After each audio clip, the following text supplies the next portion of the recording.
This video is sponsored by SquareSpace.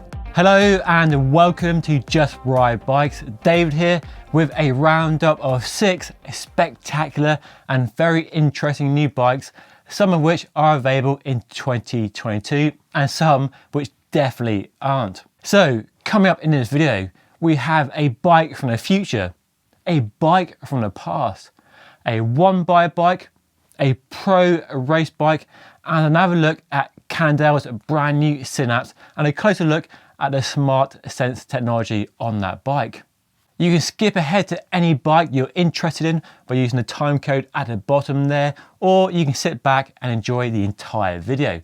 So let's dive in.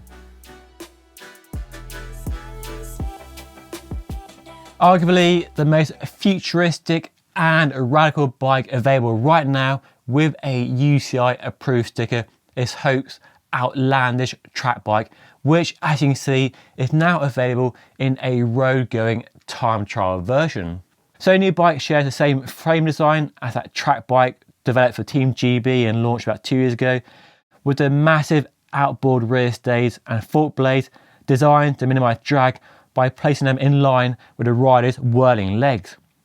And it's still mostly carbon fiber with a side order of 3D printed titanium. One big change on the new bike is the all new fork, which is now made in-house by Hope from carbon fiber. They've added disc brakes because, well, rim brakes would be impossible on its design, and the front brake hose is completely hidden inside the fork. It's very neat, no visible hose at all. In fact, the only visible wiring is a small section of Di2 cable at the rear mech and the handlebar. This bike is one by with a massive 62 chainring, but as you can see, you can add a front mech if you want 2x. There's no price on this bike yet, but you can expect it to be a fair bit cheaper than a £20,000 charge for the track version, largely because the company is making more of the bike in-house, more carbon fiber and less 3D printed titanium. But 15k is a ballpark figure, so still very expensive, but not so expensive when you consider you can buy a mass-produced time trial bike for only a little less. And what's this new bike like to ride? Well, I've no idea, but I asked if there's an opportunity to ride a bike, and there might well be in the near future. So stay tuned to the channel, make sure you are subscribed if you want to see me ride this brand new bike in the future. And now to a slightly more attainable but no less aero road bike from Orro, a British company, and this is their flagship aero road bike, the Venturi. And the bikes definitely look fast and are packed with all the features we come to expect from a top-end aero race bike. So full internal cable routing with a black tech carbon fiber handlebar and stem on the top-end models, and aero profiled fork blades, down tube, seat tube and so on, and deep section wheels on the top level bikes. So very fast, very sleek aero race bikes. And also packed with the latest carbon fiber technology. They work with a UK company to develop a spread toe carbon fiber that's used in the fork and frame, and really elevating these bikes above many other bikes in this category. But despite all that cutting edge tech, the prices are very down to earth and reasonable. This is a top end model with a Shimano Dura-Race Di2 12-speed group set and costs just £7,000, which yes is a lot of money, but quite a bit less than many bike brands will sell you for a similar spec bike. Apparently Ultegra Di2 is very popular with customers of Orro bikes, and that spec will cost you £4,800. There are cheaper models in the range using the same frame but with different carbon fiber layout and a regular handlebar and stem, and those prices start from £2,300. So the bikes look very good and I can't wait to find out how they perform out on my local roads. And I do have one coming for review here at Just Ride Bikes very soon, so watch this space. Regular viewers of the channel will know that I reviewed the Vielo R+1 road bike a few months ago, link down below, and that I also have a soft spot for 1x gearing, and particularly Campagnolo's Ekar 1x13 group set, which I reviewed last year. I'll put links to both of those down below. And now both those products come together in beautiful harmony with this brand new bike. So this is a new special edition bike with a very stunning and distinctive lilac and gold colour scheme that to my eyes looks really good and definitely stands out. But what do you think? Let me know by leaving a comment down below. Is it a thumbs up or a thumbs down? As with all Vielo bikes, there's that very pared back, minimal branding, so no loud, garish logos, letting the frame design and the paint really stand out. And the specking of Campagnolo's Ekar on a road bike is a very interesting one. It's a gravel bike group set primarily, but it has a natural home on road bikes, but not something I've yet tried.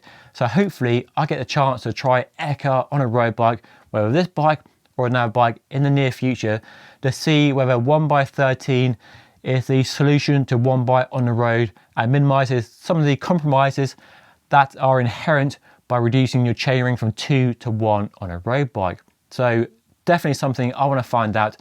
And to my mind, this is the first road bike with a Campagnolo Ekar 1x13 group set that I've yet seen, or definitely seen in the flesh. So maybe we'll see more of this going ahead. Hey guys, I hope you're enjoying the video so far. Just a quick message from today's sponsor, SquareSpace, an all-in-one platform that takes the hassle out of making your own website. I've been enjoying using a slick and easy to use interface to set up the Just Ride Bike website to bring you behind the scenes content very soon. And it really couldn't be any easier. There's loads of award-winning templates to choose from, don't need to be tech savvy at all, and there's even 24/7 customer service just in case. So if you're setting up a website for your own cycling business and need a professional looking website, SquareSpace is a platform for you. And you can try it for free right now with a 14-day trial and then get 10% off your first purchase by using my special code down below. Okay, on with the video. You might remember that a few months ago I shared with you and reviewed the brand new 2022 Cannondale Synapse, all new endurance bike, wide tyres, external bottom bracket for the first time, and a very distinctive and opinion dividing smart sense of integrated lights, battery and radar. Now the bike I reviewed was a top end flagship bike costing £9,000 with a Shimano Dual Race Di2 group set. But I spotted this bike, which I think is a more appealing option from the range. So it's the next step down from that top end model and it's a bit more affordable at £6,750, but yet has the same carbon fibre frame and the same smart sense technology. But you get the Shimano GRX Di2 group set, hologram 45-knot carbon wheels, and most interesting of all, these 32mm wide Vittoria Terreno Zero light gravel tyres. So with these wider, more capable, rugged tyres and the wider range and lower gears of Shimano's GRX Di2 group set, it really looks like a setup that exploits the potential of this new platform really well. A bike for light gravel when it's dry, really rough, crappy road surfaces, and less performance orientated that the launch bike I rode was really aimed at. So for me, this bike definitely pushes the capability of the Synapse platform even further, and a bike I can't wait to ride in the future and see whether the wide tyres and the low range gears and the Synapse platform come together in perfect harmony. So this bike still has the smart sense technology, which really divided opinion when that bike launched a few months ago. Now the idea, as a recap, is daytime running lights and a radar to improve your safety and visibility on the road. But definitely a technology the company is rapidly developing and evolving. There's already talk of brighter front lights and better runtime coming soon. And they actually showed me the entire system separate from the bike, which is fascinating to see how light it is. Sadly, I had no scales with me, but most of the weight is in the battery. The front light and the rear light are very, very light. And there's not much to it at all. A bit of wiring, a bit of cabling, but it's a very simple system.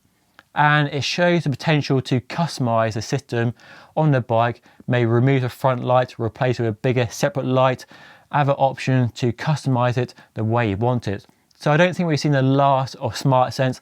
I think it's a technology that will develop and change over the coming months and years. And hopefully this is not the last I've seen of it either. because I really want to get to grips with it a bit more and really start to customize it and use it a bit more to see whether it really is an emerging technology area in the road bike world. Everybody loves a pro bike, and I definitely love a pro bike, because the thing with pros is you usually get a few custom details on a pro bike that you might not see on a normal bike. And it's always interesting to see how they set their bikes up, from components to other little details that really stand these bikes out. And this is a really good example. So this is a Trek Boone cyclocross bike belonging to Evie Richards, a top level British cyclist, and it's a real standout bike. The Boone is a really interesting bike because it has the same ISO-speed decoupler as the Domani for extra seated comfort. But then we have an amazing paint job, and the red on the frame is matched by the red Challenge tyres, which are red because they're pro only. You literally can't buy the tyres, so very special, very pro.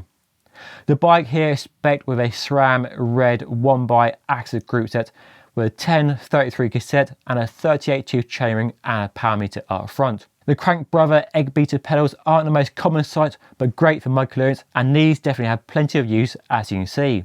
And then we have a really interesting detail on the handlebars and stem of this bike.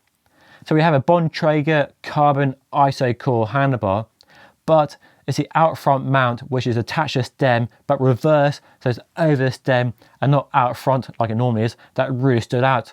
Not something I've seen before, and it's something I want to try on my own gravel bikes to give more bar bag clearance. And then the last detail on the bike, and definitely the best standout detail on the bike, is the stem top cap. What do you think?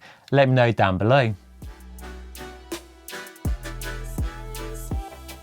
From the future to the past, this is a fabulous Rosa Professional SLX from the 1980s. A reminder of how road bikes used to look, how elegant they looked, but also how skinny they looked as well, and how a few gears they also had as well. So the bike is all skinny Columbus SLX steel tubes, cables everywhere, sprout around the handlebars, tiny hoods as well, not ergonomic at all, and really aggressive drop handlebars, super skinny tyres, then massive chainrings and tiny cassette sprockets and very few ratios to choose from as well. And then the infamous Campagnolo Delta brakes, a reminder that rim brakes weren't always as good as they are now. So this Professional SLX dates from the 80s, and really the 1980s was a peak of steel tubing development. Columbus SLX designed to be as light and stiff as possible. Sadly, there's no chain on the bike, so I couldn't take it for a spin, but I would love to take the bike for a spin and see how it compares to a modern road bike. And fortunately, last year I got to ride a Vielo recreation of an 80s bike, so a very similar bike to this one, and you can see that review linked above and down below for my take on riding a bike from the 80s compared to a modern road bike. Okay, that's all for today. Hopefully you enjoyed a little roundup of interesting bikes from the future and from the past and everything in between. Do let me know which of these bikes gets your thumbs up or thumbs down by leaving a comment down below. And as always, don't forget to like and subscribe if you enjoy watching this video and you want to see more videos from me here at Just Ride Bikes. But that is all for now. Thank you so much for watching. I'll see you all again very soon.